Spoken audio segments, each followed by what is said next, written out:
YS జగన్కి అన్నీ ఉన్న అల్లుడు నోట్లో సేనన్నట్టుగా తయారైంది. ఆయన పార్టీ పరిస్థితి జనాల్లోనేమో చాలా ఉధృతంగా ఉన్నట్టుగా కనిపిస్తుంది.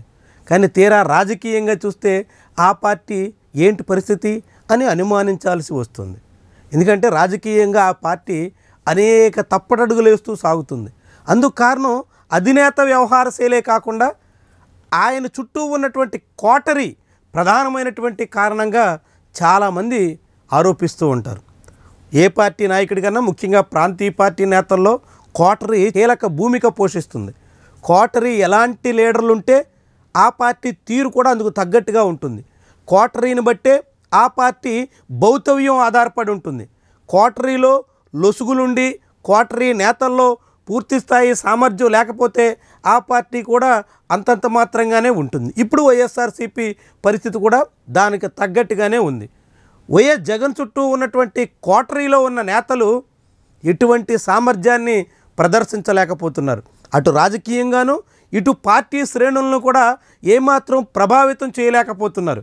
పూర్తిగా జగన్ చరిష్మా, జగన్కున్న ఇమేజ్, జగన్కున్నటువంటి మాస్ ఫాలోయింగ్ ఇవే ఆ పార్టీకి బలంగా కనిపిస్తున్నాయి.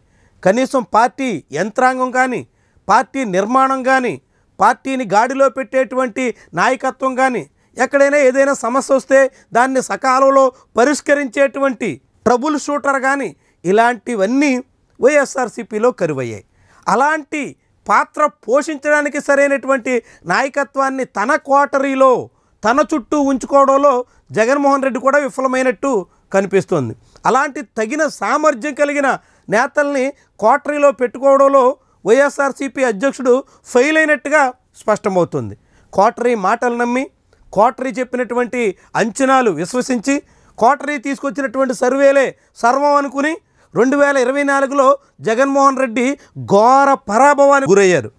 చెవిరెడ్డి భాస్కర్ రెడ్డి లాంటి వాళ్ళు చేయించిన సర్వేలు, ఐప్యాక్ ఇచ్చినటువంటి రిపోర్ట్లు, ఇతర సజ్జల రామకృష్ణారెడ్డి లాంటి వాళ్ళు అందించినటువంటి డేటా ఇవన్నీ కూడా జగన్ని ఊహల్లో ఉంచాయి. తన పార్టీకి తిరిగిలేదు, తనకి అధికారం కోల్పోయే ప్రమాదమే లేదు, తన భౌతవ్యానికి డోకా లేదు అంటూ ఆయన భావించాల్సి వచ్చింది. అలా జగన్మోహన్ రెడ్డిని ఊహల్లో భ్రమల్లో ముంచడంలో కోటరీ కీలకమైనటువంటి పాత్ర పోషించింది.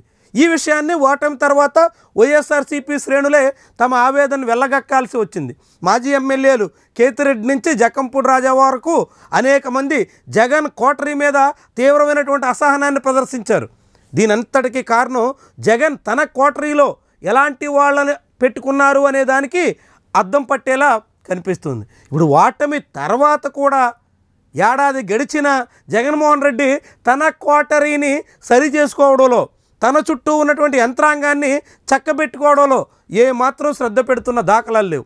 ఇప్పటికీ జనాల్లోకి వెళ్ళడం, తన చరిష్మాని సాటడం, తన చుట్టూ చర్చ జరిగేలా చేసుకోవడం అదే పార్టీకి బలం, అదే మళ్ళీ అధికారాన్ని తెస్తుంది.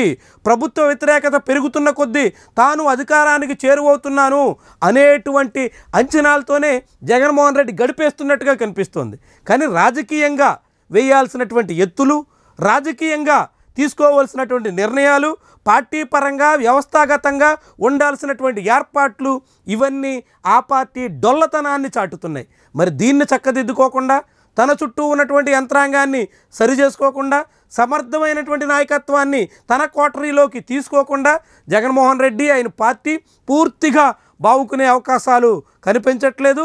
ఆ పార్టీ పూర్తిగా గాడిలో పడిందనేటువంటి అభిప్రాయం జనాల్లో కనిపించే ఆస్కారం లేదు. మరి అలాంటి ప్రయత్నం జగన్ ఏమైనా చేస్తారా, లేకుంటే కోటరీ శాపానికి గురయ్యి ఆయన పదే పదే ఎదురు దెబ్బలు తినేదానికి సిద్ధం అయిపోతారా? ఇదే వైఎస్ఆర్సీపీ శ్రేణులను కూడా వేధిస్తున్నటువంటి ప్రశ్న.